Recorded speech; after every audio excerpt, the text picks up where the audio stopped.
Hola amigos y bienvenidos a Invictus. En el día de hoy exploraremos la regla 7 del libro 12 reglas para vivir, de Jordan Peterson. Dedica tus esfuerzos a hacer cosas con significado, no aquello que más te convenga. Vayamos a las palabras de Peterson en este capítulo. En él dice, la vida es sufrimiento, eso está claro. No hay ninguna verdad más básica e irrefutable. Eso es lo que fundamentalmente Dios les dice a Adán y a Eva justo antes de expulsarlos del paraíso. A la mujer le dijo, mucho te haré sufrir en tu embarazo, parirás hijos con dolor, tendrás ansia de tu marido, y él te dominará. A Adán le dijo, por haber hecho caso a tu mujer y haber comido del árbol del que te prohibí, he maldecido el suelo por tu culpa, y comerás de él con fatiga mientras vivas, brotarán para ti cardos y espinas, y comerás hierba del campo, comerás el pan con sudor de tu frente, hasta que vuelvas a la tierra, porque de ella fuiste sacado, pues eres polvo, y al polvo volverás. ¿Qué podemos hacer entonces si Dios ha dado estas condiciones? ¿Cuál es la respuesta más simple, obvia y directa? Busca el placer. Sigue tus impulsos, vive el momento, haz lo que te convenga, miente, haz trampas, roba, engaña, manipula, pero que no te descubran. En un universo totalmente carente de significado, ¿qué más daría comportarse así o hacer las cosas bien? Y no se trata en absoluto de una idea novedosa. Desde hace mucho tiempo se recurre a la tragedia vital y al sufrimiento que ello comporta para justificar la búsqueda de la satisfacción más inmediata y egoísta. El placer de aquello que más conviene puede resultar efímero, pero es placer en cualquier caso, y eso ya es algo que puede servir para contrarrestar el terror y el dolor de la existencia. A cada uno lo suyo, y a robar lo que se pueda, como dice el viejo proverbio. ¿Y por qué no limitarse a quedarse con todo lo que se pueda conseguir cuando surja la oportunidad? ¿Por qué no decidirse a vivir así? ¿Acaso hay una alternativa más poderosa, más convincente? Nuestros antepasados discurrieron respuestas muy elaboradas para este tipo de preguntas, pero aún no somos capaces de entenderlas a la perfección porque en gran parte están implícitas, es decir, se manifiestan sobre todo en ritos y mitos y, por tanto, no están completamente articuladas. Las representamos en diferentes historias, pero aún no somos lo suficientemente sabios para formularlas de forma explícita. Todavía somos chimpancés dentro de una manada, lobos en una jauría. Sabemos comportarnos, sabemos quién es cada quien y por qué. Hemos aprendido todo eso a través de nuestra experiencia, y lo que sabemos se ha construido mediante las interacciones con los demás. Hemos establecido rutinas previsibles y patrones de comportamiento. Pero lo cierto es que no los comprendemos verdaderamente ni sabemos de dónde provienen. La narración bíblica del paraíso y la caída del hombre es una historia de este tipo, es decir, una creación de nuestra imaginación colectiva forjada a lo largo de los siglos. Presenta una profunda descripción de la naturaleza del ser y apunta a una forma de conceptualización y acción que se ajusta bien a esa naturaleza. Según la historia, en el jardín del Edén los seres humanos, antes de despertar a la conciencia de sí mismos, no conocían el pecado. Nuestros primeros ancestros, Adán y Eva, caminaban junto a Dios. Entonces, tentados por la serpiente, la primera pareja comió del árbol del conocimiento del bien y del mal, descubrió la muerte y la vulnerabilidad, y se alejó de Dios. La humanidad fue exiliada del paraíso, y comenzó así su extenuante existencia mortal. Enseguida aparece la idea de sacrificio, a partir de la historia de Caín y Abel, y se desarrolla a través de las peripecias de Abraham y el Éxodo. Después de largas consideraciones, la humanidad comprende entre muchos sufrimientos que mediante un sacrificio apropiado puede ganarse el favor de Dios y calmar su ira. También comprende que aquellos que no quieran o que sean incapaces de proceder de esta forma podrán ser víctimas de sangrientas masacres. Una vez descubierto el sacrificio, nuestros ancestros comenzaron a poner en práctica lo que, expresado en palabras, se consideraría una proposición. Se puede conseguir algo mejor en el futuro renunciando a algo valioso en el presente. En pocas palabras, un sacrificio de este tipo, trabajar, supone postergar la satisfacción, pero es una forma muy simple de describir algo que posee una trascendencia semejante. El descubrimiento de que la satisfacción podía postergarse supuso al mismo tiempo descubrir el tiempo y la causalidad, o al menos la fuerza causal de la acción humana voluntaria. Hace mucho tiempo, en nuestro más lejano pasado, empezamos a darnos cuenta de que la realidad estaba estructurada como algo con lo que se podía negociar. Descubrimos que portarse bien ahora en el presente, regulando nuestros impulsos, mostrando consideración por el sufrimiento de los demás, podía deparar futuras recompensas, en un tiempo y espacio que aún no existían. Comenzamos a inhibirnos, a controlar y organizar nuestros impulsos inmediatos para dejar de interferir con los demás y con lo que seríamos nosotros mismos en el futuro. No se puede disociar este paso de la organización de la sociedad, es decir, del descubrimiento de la relación causal que existe entre nuestros esfuerzos presentes y la calidad del mañana como resultado de un contrato social. Esta organización permite que el trabajo de hoy se acumule con garantías, fundamentalmente en forma de las promesas que otros realizan. Nuestros ancestros representaban un drama, una ficción. Personificaban la fuerza que controla el destino como un espíritu con el que se podía negociar, con el que se podía regatear, como si se tratara de otro ser humano. Y lo increíble es que algo así funcionaba. Esto se debe en parte a que el futuro se compone fundamentalmente de otros seres humanos, a menudo justo aquellos que han contemplado, evaluado y apreciado cada uno de los detalles de tu comportamiento pasado. Una noción así no queda muy lejos de la idea de Dios, sentado en lo más alto mientras escruta cada uno de tus movimientos y va consignándolos en un gran volumen para poder consultarlo más adelante. Primera pregunta: ¿qué hay que sacrificar? Los pequeños sacrificios pueden bastar para resolver pequeños problemas concretos, pero es posible que se requieran sacrificios mayores y más amplios para afrontar toda una serie de problemas complejos y además de forma simultánea. Algo así resulta más difícil, pero quizás sea mejor. Asumir la necesaria disciplina que supone estudiar medicina entrará sin duda en conflicto con el disoluto estilo de vida de un universitario juerguista. Renunciar a ello supone un sacrificio, y es que un médico está en condiciones de llevar comida a su familia, es decir, es una forma de ahorrarse muchos problemas y durante mucho tiempo. Así que los sacrificios son necesarios para mejorar el futuro, y si son grandes, entonces valen más. Nos costó mucho entender que frustrando un placer particular, se podía obtener un provecho, ya que algo así se opone frontalmente a nuestros instintos animales más fundamentales, que exigen una satisfacción inmediata, para complicar todo aún más. Este tipo de demora solo resulta útil cuando la civilización se ha estabilizado lo suficiente como para garantizar la existencia de una recompensa en el futuro. Si todo lo que ahorras te lo acaban robando, ¿qué sentido tendría hacerlo? Compartir no significa renunciar a algo que aprecias a cambio de nada. Eso es justamente lo que temen los niños que se niegan a compartir. Sin embargo, el verdadero significado de compartir es empezar el proceso de intercambio. Un niño incapaz de compartir, incapaz de intercambiar, no puede tener ningún amigo porque tenerlos no deja de ser una forma de intercambio. Benjamin Franklin sugirió en una ocasión que quien llega nuevo a un barrio debería pedir ayuda al vecino, y para ello se apoyó en una vieja máxima: quien se mostró en alguna ocasión amable contigo, estará más dispuesto a volverlo a hacer que aquel a quien tú le hiciste un favor. En opinión de Franklin, pedir algo a alguien, sin abusar evidentemente, constituye la forma más útil y directa de proponer una interacción social. Una solicitud de este tipo por parte del recién llegado proporciona al vecino la oportunidad de demostrar de buenas a primeras que es una buena persona.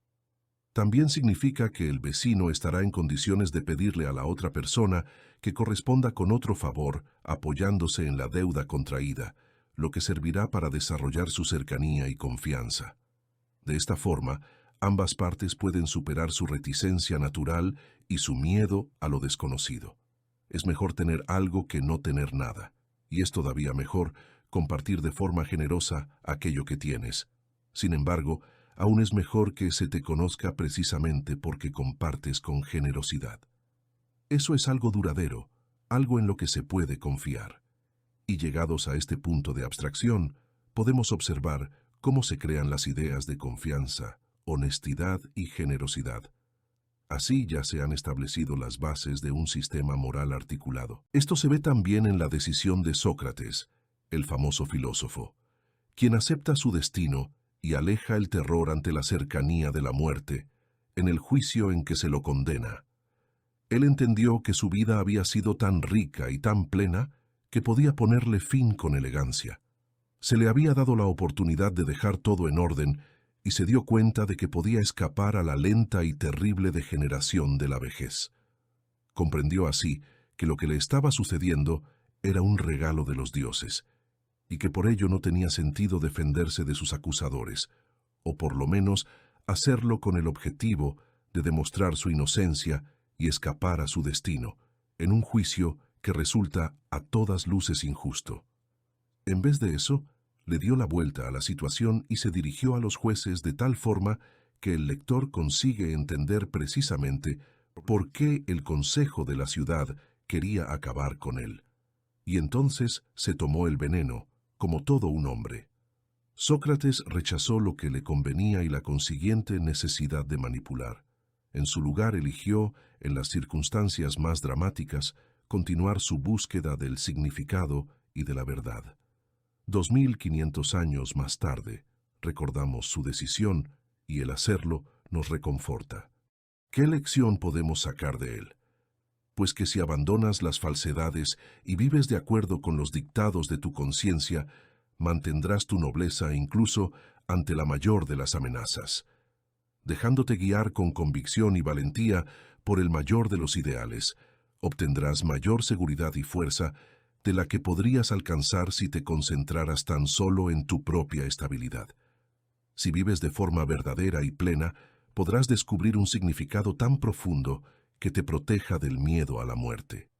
La tragedia del ser consciente de sí mismo genera sufrimiento, un sufrimiento inevitable que a su vez causa el deseo de una satisfacción egoísta e inmediata, es decir, el deseo de aquello que resulta conveniente, pero el sacrificio y el trabajo resulta mucho más eficaz que el placer impulsivo a corto plazo para mantener a raya el sufrimiento. Es cierto que el mundo nos lo pone todo muy difícil, pero el salvajismo que los seres humanos muestran entre ellos resulta aún peor. Así pues, el problema del sacrificio resulta complejo, ya que la voluntad de ofrecer y renunciar que supone el trabajo no solo ha de resolver las privaciones y limitaciones de los seres mortales. La vida es ciertamente sucia, brutal y corta, retomando las famosas palabras del filósofo inglés Thomas Hobbes, pero la capacidad del ser humano para hacer el mal es todavía peor. Esto significa que el problema central de la vida, enfrentarse a su brutalidad, no se reduce simplemente a qué y cómo sacrificar para reducir el sufrimiento, sino más bien a qué y cómo sacrificar para reducir el sufrimiento y el mal, que supone el origen consciente, voluntario y vengativo del peor tipo de sufrimiento. La historia de Caín y Abel es un ejemplo del cuento arquetípico de los hermanos hostiles, héroe y adversario, los dos elementos de la psique humana individual, uno orientado hacia el bien y el otro hacia el propio infierno. Ningún árbol puede crecer hasta el cielo, señaló el terrorífico y extraordinario psicoanalista Carl Jung, a menos que sus raíces lleguen al infierno. Se trata de una sentencia que debería dar que pensar a todo el mundo. En la muy ilustre opinión de tan excelso psiquiatra, no había ninguna posibilidad de ascender sin ejecutar un movimiento equivalente hacia abajo. El diablo es un símbolo, por ejemplo, que encarna el rechazo del sacrificio. Es la arrogancia, el despecho, el engaño y la maldad más cruel y consciente. Representa el verdadero odio por el ser humano, Dios y el ser. No es capaz de mostrar la más mínima humildad, incluso cuando es plenamente consciente de que debería hacerlo. Además, desde su obsesión con el deseo de destrucción, sabe perfectamente lo que está haciendo y lo hace deliberada y premeditadamente, hasta sus últimas consecuencias. Tiene que ser él, pues, el mismo arquetipo del mal, el que se enfrente y el que tiente a Cristo, a su vez, el arquetipo del bien.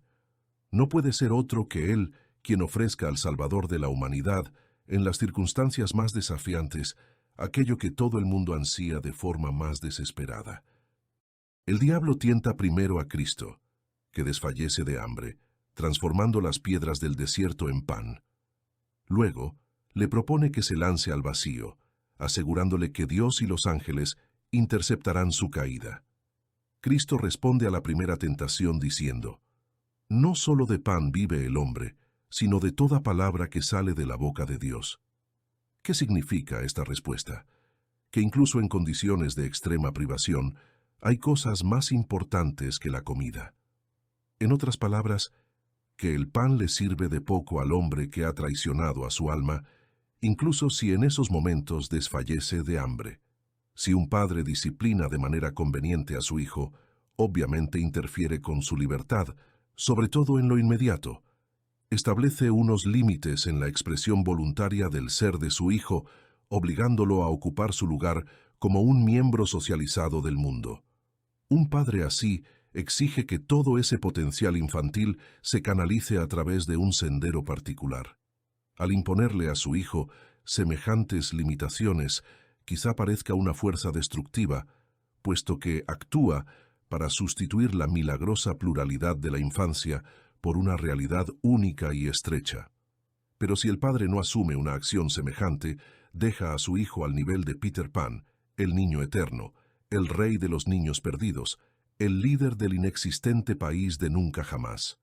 No es una alternativa moralmente aceptable. Si el peor pecado es atormentar a los demás tan solo para producir sufrimiento, entonces el bien es aquello que se oponga frontalmente a algo así. El bien es aquello que sirva para evitar que cosas así ocurran. A partir de ese punto, desarrollé mis principales conclusiones morales. Apunta hacia arriba, presta atención, arregla lo que puedas arreglar. No seas arrogante, esfuérzate por ser humilde, porque el orgullo totalitario se manifiesta en la intolerancia, la opresión, la tortura y la muerte. Sé consciente de tus propios defectos, tu cobardía, tu perversidad, tu resentimiento, tu odio. Ten en cuenta tu potencial asesino antes de atreverte a acusar a los demás y antes de tratar de enmendar la naturaleza del mundo. Quizá el mundo no tenga la culpa, quizá la tengas tú. No has estado a la altura, has errado el tiro. Te has quedado muy por debajo de la gloria divina, has pecado, y todo eso representa tu contribución a las carencias, al mal del mundo. Y por encima de todo, no mientas. No mientas por nada, nunca. Si actúas de forma recta, tus acciones te permitirán estar psicológicamente integrado, tanto hoy como mañana, y también a medida que avances hacia el futuro, mientras sacas provecho, al mismo tiempo que tu familia y todo el mundo que te rodea. Todo se acumulará, se alineará sobre un mismo eje, se fundirá en un conjunto. Te darás cuenta de que si te ocupas de estas obligaciones morales, una vez que hayas colocado ese «haz el mundo mejor» en lo más alto de tu jerarquía de valores, podrás experimentar el significado más profundo. No es una dicha, no es la felicidad, es más bien una redención del hecho de que en tu ser también habita el cortoplacista, el delincuente y el que hace las cosas así nomás. Al fin y al cabo, el significado es el camino, es el sendero de la vida más abundante. Es el lugar donde vives cuando te guía el amor, cuando dices la verdad, y cuando nada de lo que quieres ni de lo que puedas querer se lleva por delante eso. Por eso mismo, dedica tus esfuerzos a hacer cosas con significado, no aquello que más te convenga. Esas fueron las palabras de Jordan Peterson en su regla número 7 de su libro bestseller, 12 reglas para vivir. Gracias por acompañarnos hasta aquí. Y suscríbete y dale like al video si te ha gustado. Hasta la próxima.